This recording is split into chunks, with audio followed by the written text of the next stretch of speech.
campaign. She had barely over 100 days. Usually, as you know, in the US, the election season is nearly a year long, which is actually quite tiresome. But she had just 100 days and she has really stepped up to the role. Of course, we know that the polls have tightened in the last few weeks and show a virtual dead heat in the crucial swing states, and even nationally, she's ahead a few points within the margin of error.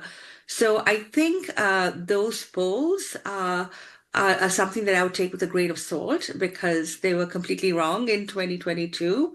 It could go either way still, and I wouldn't ask anyone to be complacent. But the energy on the ground and her ground game is amazing. The internals of her campaign are showing a much brighter prospect. Now, whether that is accurate or not, we don't know, but we know that the Democrats run a pretty professional operation. They're not going to give her polls that just, flatter her or please her, as in the case of Trump, who has surrounded himself with sycophants.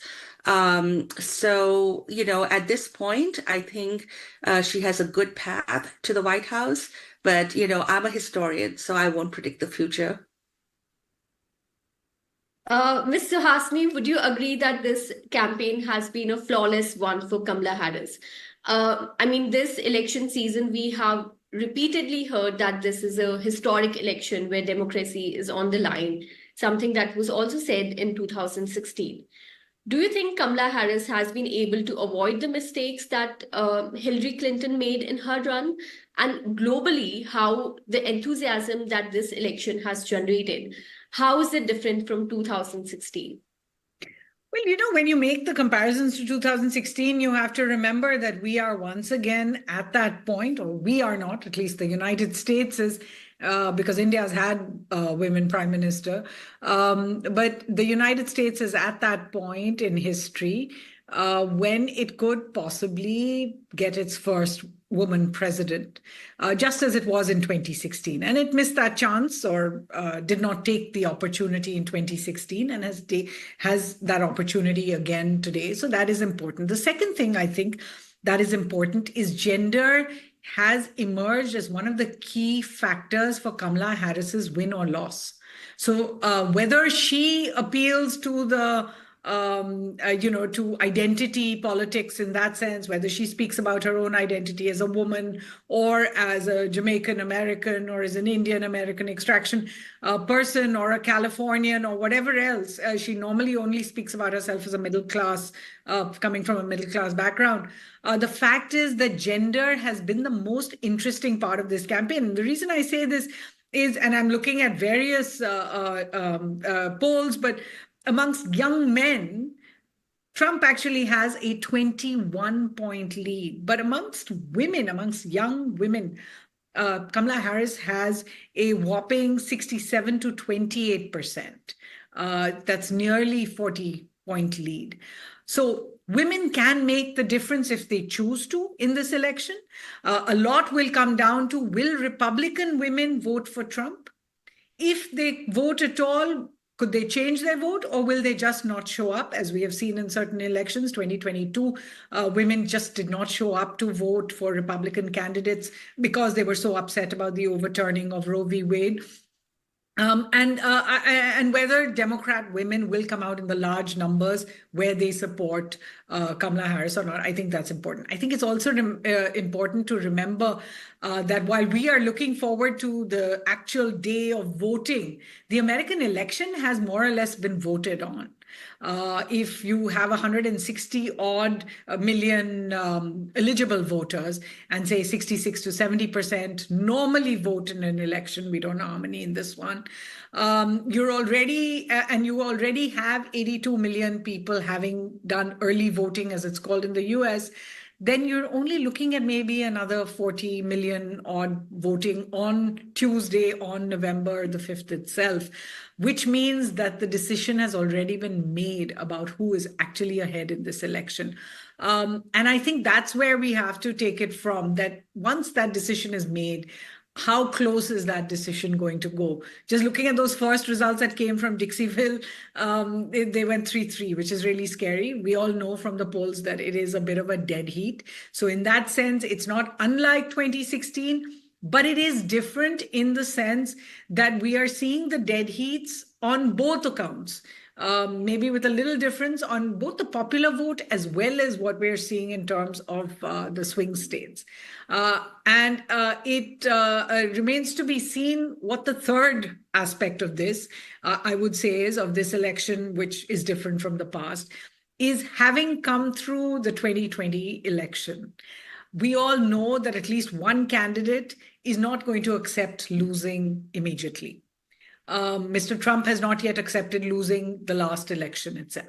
We also know that Ms. Harris has a certain tenacity. In 2010, she writes in her memoirs about her election as Attorney General, where she waited 21 days for the final ballot to be counted. Even though on the first day her opponent had been elected or had declared himself having won, she waited for those 21 days and eventually won the election. So she has the tenacity to do this waiting out. So I think that's something we must also watch for, that whatever we hear tomorrow may not be the final result. So not to get too wedded to it, and to expect that there are 3 outcomes on the ballot today. There's Trump, there's Harris, and there's uncertainty or chaos as the third outcome. Ms. Simran, this election has been a roller coaster ride. Looking back at the election, what were the key moments this election season that were completely unexpected for you as an outside observer, and that you think swayed the election one way or the other?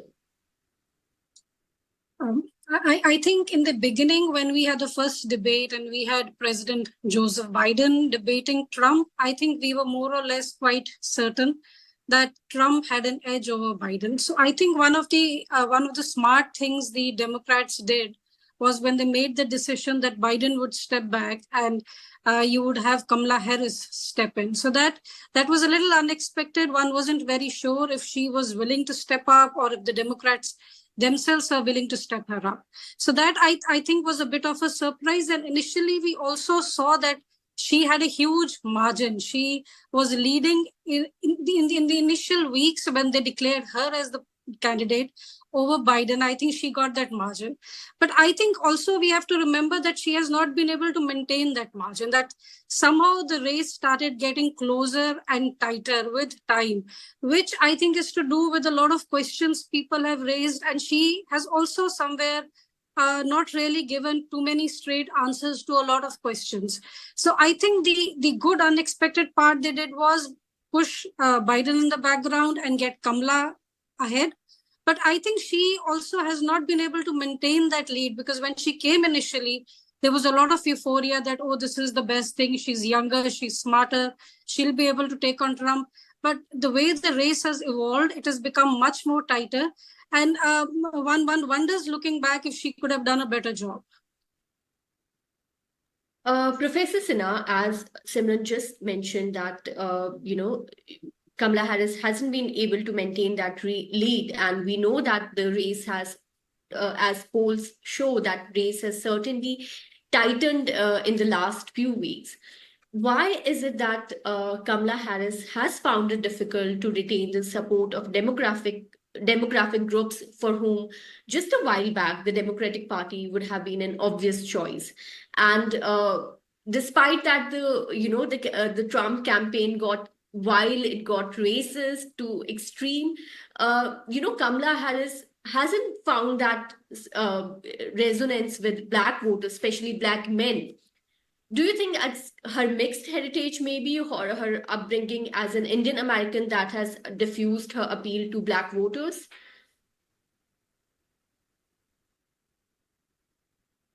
Your mic is on the off, like your audio is off. I am so sorry. I didn't want to disturb the others. There are a number of questions there that you asked, and the few things that must be clarified is that Kamala Harris was an unknown quantity virtually till she stepped in, and in the press, whether it was racism, misogyny, or nativism, she has been constantly underestimated when she was vice president, and so she was wary of the mainstream press. And remember that the United States is a two-party system. And it's become virtually like tribalism here, where people will vote the Republican ticket no matter who is at the head of it. Trump, we know, is an extremely flawed candidate. In fact, he has never won the popular vote in the United States. In 2016, he lost it by nearly 3 million votes, given that Hillary Clinton, ran a very overconfident and lackadaisical campaign. She didn't campaign in the end at all. He still lost in the popular vote. He won the Electoral College through a sliver. We know also that there has been a lot of disinformation, a lot of intervention in American politics to stoke up those divisions, the political divisions, the tribalism of the two-party system, and also racial and other kinds of divisions. Just in this election cycle, we know a lot of Russian disinformation is coming straight. And now the US is a little more prepared to deal with it than it was, I think, in 2016. I think Kamala Harris has, in fact, done the hard work, as she always says, in the campaign. There's this myth that somehow she has not explained herself or her policies. I mean, and it's one of those things that the media really loves to glom on. There'll be a few people who say this, and then it just becomes a self-fulfilling kind of prediction. So, for instance, the notion that somehow Trump's economy was better, we know factually that that is completely wrong. That he inherited a roaring economy from Obama and tanked it with his poor COVID response, and that unemployment recession was a total high. And Biden and Harris had to really overcome that deficit. The other thing is, I think there is a lot of misogyny in the United States. There are a lot of men who just cannot imagine women at the head of government, which is rather odd because in India, I think we have status and class has trumped gender, as it has in many other countries where wives, sisters, mothers, daughters take over political power. Britain, of course, has had a record of female prime ministers, some of them rather dismal, showing that gender is not the answer sometimes. I think at this point, Kamala Harris has done something very wise, which is not to overemphasize her gender and her origins, and to really run the campaign as the Democratic candidate. Of course, there's something very historic about her candidacy, especially if she wins. We have seen many many Indians, people of Indian origin, actually be elected to high office all through the West, Britain, Ireland, Portugal. So the US is also late on that. Kamala Harris tends not to emphasize this, mainly because she knows it's kind of a given that her candidacy is historic, both in terms of gender and in terms of, who she is as a woman of color. I think it's kind of interesting how she really emphasizes her Indian American mother. If you see all her speeches, I mean, the father was relatively absent throughout her life. All her speeches are about her mother. And for Indian audiences especially, I would recommend the New York Times article on Shyamlan Gopalan, who was virtually a more outstanding figure than even her daughter, considering everything that she had to face when she came to this country, which was, before even the immigration laws were liberalized as a result of the civil rights movement. So I think Kamala Harris has, in my opinion, actually run a very, very good campaign, considering it was short order. It was, something that she had to do very fast. There will always be some men who will not vote for her simply because she's a woman. And if you look at the kind of Black men, I mean, this has always been portrayed as a big thing. Will Black men vote for her? The kind of men who don't are the kind of men who are associated with, this over-masculinized, toxic kind of presence, especially in the rap music world. There are a lot of these rap stars whose videos and ideas reek of misogyny who have endorsed Donald Trump. But I don't think they're going to have that much cachet here. I think the real group that we are looking at right now are white women, especially white suburban women. Many of them are actually independents. We forget in this tribalism, we do these polls that are so tight because Republicans will always, say they're going to vote for the Republican candidate and vice versa for Democrats. But the suburban white women who tend to be independent, who voted for Obama, for instance, but who didn't show up for Hillary in 2016, it is really a toss-up what they're going to do. And again, just from the ground game, what I'm hearing from the campaign itself is that white women who actually voted for Trump in greater numbers than they did for Hillary. But then they voted for Biden in greater numbers than they did for Trump in 2020, that they are going to be the most influential group. Because even with Black men, even though, you have 80, 90% Black women supporting Kamala Harris, you still have 70, 60% Black men supporting Kamala Harris. So I think the overemphasis on them has been somewhat misguided. I'm saying the group to watch are suburban white women. And the results will first come out from Virginia. They closed their ballot early. Their election, their polling places close early, 7 p.m., and they do their counting fast. And Virginia is considered a kind of a blue state, but for a long time it was a red state and then a purple state during Obama's time. How does Virginia go and how do the women in that state go, I think will be a good predictor of how white women are going to be voting in this election. Ms. Suhasini, is it only the question of gender, or do you think that this election campaign has also opened the fault line of race in the US, which up till now was like the discourse was somewhat disguised when we were talking about culture war and immigration, but Donald Trump and J.D. Vance opened the floodgates to all kind of racism.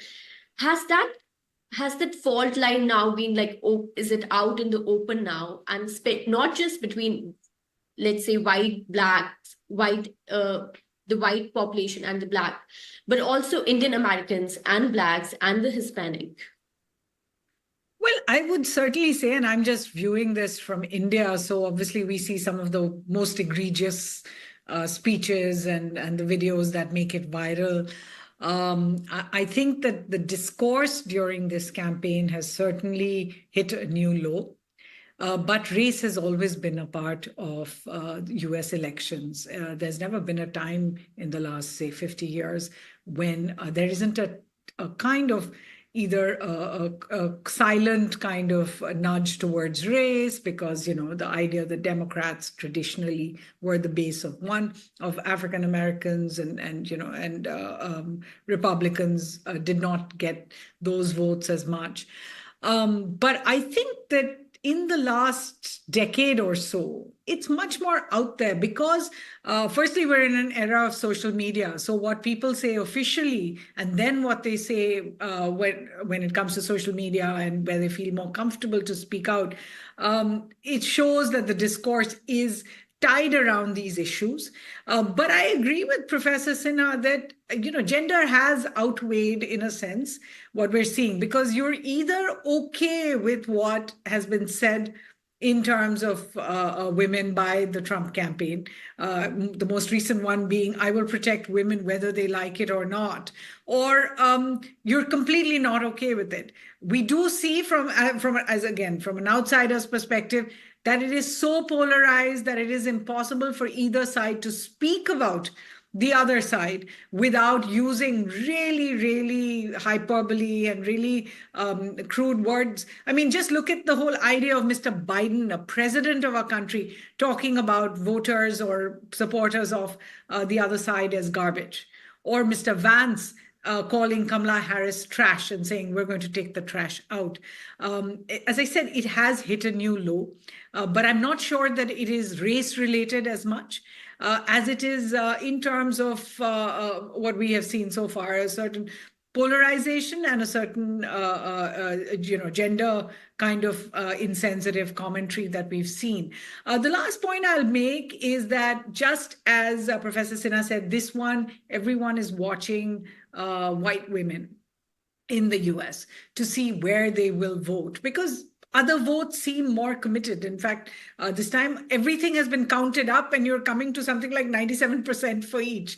97% together. So, they're both neck and neck at that point. And then you're just looking at the last 2 to 3% and how they are going to shift the vote.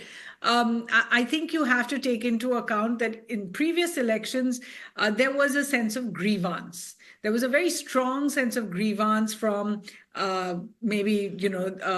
white populations that came from not so wealthy cities or, felt left out in that sense. That was the 2016 election. That's where J.D. Vance's book, Hillbilly Elegy, really told us outside the US what was going on, what the churn was. I'm not sure that's a factor this time. I think it's become, as you said, a lot more in your face. It's become anti-immigration, misogynistic in certain senses. The kind of language even used on the Democrat side, very particularly targeting any supporters of the Trump campaign. I mean, I saw a description, I think, by somebody of the fact that not very intelligent women were part of the Trump support team. So, that kind of rhetoric during a campaign, I think has been unusual for most of us to watch, because normally we're used to a certain amount of what they call political correctness. And we haven't seen it in this campaign. Talking of hyperbole, Ms. Simran, Donald Trump made a last-ditch appeal to Hindus as late as in Diwali.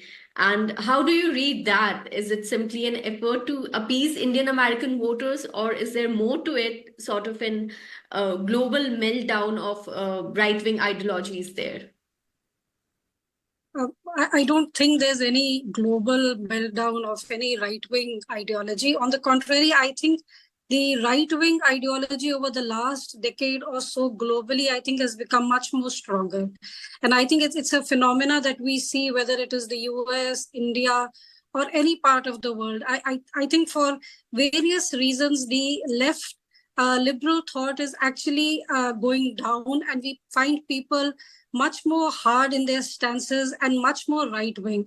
So I think the fact that Donald Trump made that effort, participated in Diwali, something that Kamala Harris also did as the vice president, her vice president place was all lit up. I think it's just a reach out to votes. I don't think there is anything beyond the simple fact that there is a segment today in the US which is Indian American, and both Trump and Kamala would want that percentage of votes coming to them. And so I think it's as simple as that. I think no one would attribute to at any point Trump giving up on his outlandish beliefs at times on whether it is climate change or America first. I think if we see a second Trump term, we are going to see a much stronger, much harder swing to the right wing than we saw in the first term. This will be a Trump who will be back for a second last term.